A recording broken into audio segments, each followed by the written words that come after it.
ቲፒኤፍ የትግራይ ነጻ መሬት አውጪ ሰላማዊ ኃይሉን በእጅጉ ማጠንከሩ ተመላክቷል። እንተነትነዋለን። የሀገር መከላከያ ሰራዊት ዘመኑ የደረሰበትን ትጥቅ ደረጃ መድረሱም ሌላኛው መረጃችን ነው።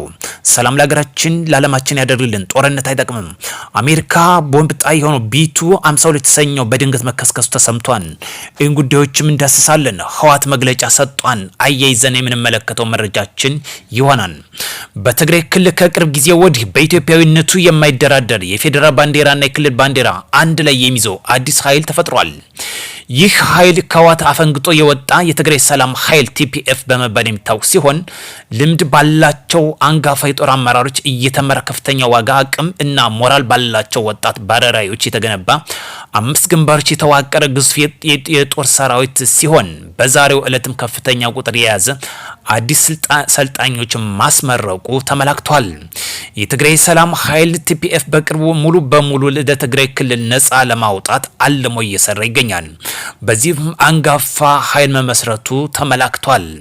ከቅርብ ጊዜ ወዲህና በአጭር ቀልጣፋ የሆነ ትግራይ በርካታ ወጣቶች እየተቀላቀሉ የሚገኙት ሰላምና ዲሞክራሲያዊ ነጻ ምርጫ ለመመስረት አልሞ የሚሰራ ስልጣንን የማይጣማ የማይፈልግ ነገር ግን በገለልተኛነት የትግራይ ወጣቶችን በሚፈልጉት ፓርቲ በሚፈልጉት ይወክላን በሚሉት እንዲመርጡ እድልም የሚፈጥር ኃይል መሆኑ ተገልጿል። ለዚህ ደግሞ በርካታ ትግራውያን እየተቀላቀሉ ይገኛሉ። ሰላም ለሀገራችን ያድርግ። ጦርነት ይውደም። በየትኛውም አቅጣጫ ጦር አይጠቅምም። ለሀገራችን የሚያስፈልገው ሰላም ነው።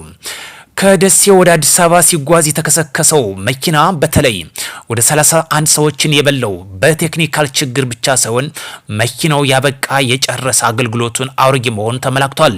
ከዚህ ጋር በተያያዘ በተለይ የጎማው ሸሮች ማለቁም እየተገለጸ ነው የሚገኘው። ይሄ ተደማምሮ ለከፍተኛ እልቂት እንደዳረጋቸው ነው እየተገለጸ የሚገኘው። ስለዚህ የመንግስት ትራንስፖርት ቁጥጥር እንዲያደርግም በርካቶች ሀሳባቸውን እየሰጡ ይገኛሉ። በተለይ ከትራንስፖርት ጦት አንጻር ያለቁ ወይም ያረጁ መኪናዎች ወደ አገልግሎት እየገቡ ይገኛሉ። በዚህ ደግሞ ለአደጋ ከፍተኛ ኪሳራ ያስተናገደ ይገኛል። በተለይ እጅግ ልብ ሰባሪ ከሆነው ከደሴ ወደ አዲስ አበባ የሚጓዘው በርካታ ህይወትን የበላ እጅግ አሳዛኝ ጉዳይ ነው። ስለዚህ ያረጁ መኪኖች ወደ አገልግሎት ባይመለሱ የሚል ሀሳባችን ማካፈል እንፈልጋለን።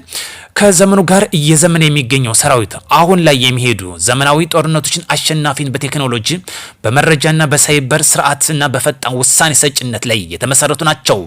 የሀገር መከላከያ ሰራዊታችን ዘመኑ የደረሰበትን የትጥቅ ደረጃ ላይ ደርሷል።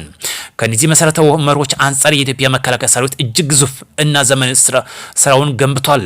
የሀገር መከላከያ ሰራዊት ከድሮን ባለፈ በመረጃ እንዲሁም በትጥቅ በዘመኑ የደረሰበትን ላይ መጎናጸፉ መረጃው በግልጽ ያሳያል። ለዚህ ደግሞ የድሮን በበላይነት የሚወስደው የኢትዮጵያ ድንበርን በማስጠበቅ መረጃዎችን በማነፍነፍ ህግን በማስከበር ደረጃ ከፍተኛው ሚና እየተጫወተ ይገኛል። ሰላም ለሀገራችን ኢትዮጵያ ያድርግልን። ጦርነት አይጠቅምም። ታጥቃችሁ የምትንቀሳቀሱ ወንድሞቻችንም ወደፊታችሁ ወደ ሰላም ታዞሩ ዘንድ እናሳስባለን። የአሜሪካ አየር ኃይል ቢቱ ቦምብ ጣይ አውሮፕላን ተከስክሷል። በካሊፎርኒያ ሎስ አንጀለስ በሰሜኑ በሚገኝ አየር ኃይል ጣቢያ አንድ ቢቱ 52 የተሰኘ የጦር አውሮፕላን ከአውሮፕላን ማረፊያ ከተነሳ በኋላ መከስከሱ ተዘግቧል። ይህ አደጋ 8 ሰዎች ህይወትም ቀጥፎ በልቷል ተብሏል። ከመነሳቱ ረጅም ርቀት ሳይጓዝ ባለበት አካባቢ ወደ መከስከሱ የተገለጸው ይህ ቢቱ 52 የተባለ አውሮፕላን በዓለማችን ከፍተኛ ከሚባሉት የጦር አገልግሎት ከሚሰጡ አንዱና ቀዳሚ ሆኖ ይዘገባል። በተለይ በኢራን ላይ ከሚሳተፉ ቀዳሚውን ቦታ ይይዛል። ህወሓት ዛሬ ባወጣው መግለጫ በፌዴራል መንግስቱ የብልጽግና መንግስት ሲል ግልጽ በትግራይ ላይ ሌላ ዙር ጦርን ለመክፈት ወታደራዊ ዝግጅት፣ የድሮን ጥቃትና ሰብአዊ እርዳታ እገዳ እያደረገው ሲል ክስ አቅርቧል። ቡድኑ የፖለቲካ ልዩነት በድርድር እንዲፈቱ ቢፈልግም ጥቃት ከመፈጸም ግን ህዝቡን የሉና ከመከላከል መብት እንዳለፈ በጽናት የሚፋለም አስታውቋል። ሰሞኑን የብሔራዊ መረጃና ደህንነት አገልግሎት ዳይሬክተር ጀነራል አምባሳደር ሪድዋን ሁሴን እንደ ጠቅላይ ሚኒስትሩ አማካሪ አቶ ጌታቸው ረዳ ህወሓት በኤርትራ መንግስት ጋር በፈጠረው ስውር ጥምር በሚቀጥሉት ቀናት በፌዴራል መንግስት ላይ ቀጥታ ለመሰንዘር መወሰኑን አልጀዚራ ዘግቧል። ይሄ ነው ህወሓት ዛሬ መግለጫ እየሰጠ ህወሓት ባይዘው ማስተባበያ መስጠቱን ይቀጥላል። መግለጫ ይሰጣል፣ ማስተባበያ ይሰጣል፣ መግለጫ ይሰጣል፣ ማስተባበያ ይሰጣል። ይሄ ነው የሚያሸናፊ የሚያደርግ ሁላችንም ሰላም ብቻ ነው። በጦርነት አይጠቅምም። ህወሓት የተቃውሞውን የ76 ዓመት አዛውንትም ማሰሩ ተመላክቷል። በትግራይ ክልል እንደርታ ወረዳ የሆኑት የ76 ዓመት ነባር ታጋይ አለፉ በክልሉ ስላለው የፍትህ እጦት የመልካም አስተዳደርና እክል እና የፖለቲካ ብልሽት አስመልክቶ በሰጡት ሀሳብ ምክንያት ህወሓት ወደ ስር ማውረዳቸው ተመላክቷል። በዚህ ዓመት አረንጓዴ አሻራ ጠቅላይ ሚኒስትር ዶክተር አብይ በተገኙበትና ከፍተኛ አመራሮች መርሃ ግብር በይፋ አስጀምረዋል። በዚህም እንግዲህ ዓመት 8 ቢሊዮን ችግኞች ለመትከል ግብ ይዞ እየሰራ እንደሚገኝም ተመላክቷል። ኢራን ስብስብ ወደ አሜሪካ ልካለች ተብሏል። የኢራን ብሔራዊ እግር ኳስ ቡድን በዓለም አቀፍ ዋንጫ ውድድር ሎስ አንጀልስ ገብቷል። ቡድኑ በአሜሪካ የደረሰው በሁለት ሀገራት መካከል ያለውን የጦርነትና ወታደራዊ እንቅስቃሴ ሙሉ በሙሉ የሚያቆም ሰላም ስምምነት ይፋ በተደረገ ማግስት መሆኑ አልጀዚራ እየዘገበ ይገኛል። ሰላም ምን ያህል ዋጋ እንዳለው በግልጽ ያሳያል። እጅግ ደስ የሚለው ጉዳይ የሰላም ዋጋ ከፍ ያለ መሆኑ ስለሚያሳይ ነው።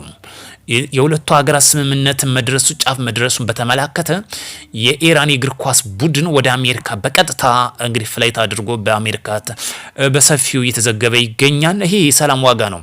ስለዚህ የህወሓት የፋኖ ሸኔ የምትሉት ለሰላም ዋጋ ብትሰጡ አሸናፊ ያደርጋል። ጦርነት አይጠቅምም። እዚህ ጋር ተያያዘም የፋኖ ታጣቂዎች ተማሪዎች ስድስተኛ ክልላዊ ፈተናን እንግዲህ እያስፈተኑ ይላሉ። የሀገር መከላከያ ሰራዊት በሌለበት በሚፈተኑ በተማሪዎች ገብተው እንግዲህ ፋኖ ሰላምን በማጽናት የተማሪዎችን በሰላማዊ መንገድ እያስፈተኑ ተማሪዎች የእናንተን ትጥቅ ሊመለከቱ ነው ወይስ ሲፈተኑ ነው የሚለውን ጉዳይ እንመለከተዋለን። እጅግ በጣም የሚገርም ነው። ፖለቲካ ሸቀጥ ቢቆም መልካም ነው እንላለን። በጎጃም ምድር በርካታ የመማር መብታቸውን ተነፍገው ነው ያሉበት። ትምህርት ቤቶች ተዘግተዋል። ላብነት መጥቀስ ይቻላል። በምዕራብ ጎጃም፣ በሰሜን ጎጃም ያሉ የገጠር ትምህርት ቤቶች ሙሉ በሙሉ በሚባል ደረጃ ቆመዋል። ይህ የሚያሳየው ሾው የፖለቲካ ሽፋን ለመስጠት እንደሆነ ግልጽ ነው። በአማራ ክልል ከ4 እስከ 5 ሚሊዮን ተማሪዎች ከትምህርት ገበታቸው ተፈናቅለዋል። ይህ ፖለቲካ ሾው አይጠቅምም፣ አያዛልቅም። ተማሪዎች ይማሩ፣ ታጥቃችሁ የምትንቀሳቀሱ ወንድሞቻችን ተመለሱ። ለፖለቲካ ፍጆታ የምታሳዩት ሾው አያዛልቅም። ወደ በሚሊዮን የሚቆጠሩ ተማሪዎች ከትምህርት ገበታቸው የተፈናቀሉበት ለሀገር፣ ለክልል፣ ለቤተሰብ የሚጠቅሙ ተማሪዎችን እያሳጣ ይገኛል። ስለዚህ የፖለቲካ ሸቀጥ፣ የፖለቲካ ትርፍ አይጠቅምም። የምታሳዩ ሾውም አያዛልቅም።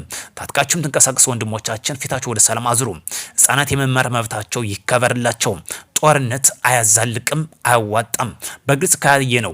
እናንተ ለፖለቲካ ሸቀጥ ብላችሁ ከሚፈተኑበት 6ኛ ክልላዊ ፈተና ገብታችሁ የምታሳዩ ሾው አማራ ፋኖ ብሔራዊ ንቅናቄ ተማሪዎችን እያስፈታነ ትምህርት ቤትን እያስቀጠለ የሚለው መሬት የወረደው በተጨባጭ ሁኔታ በርካታ ተማሪዎች ከትምህርት ገበታቸው ተፈናቅለዋል። ይህ ጉዳይ መሸፈን አያስፈልግም። ህጻናት የመማር መብታቸው ይከበር። ሰላም ለሀገራችን ያደርግልን። ጦርነት አይጠቅምም።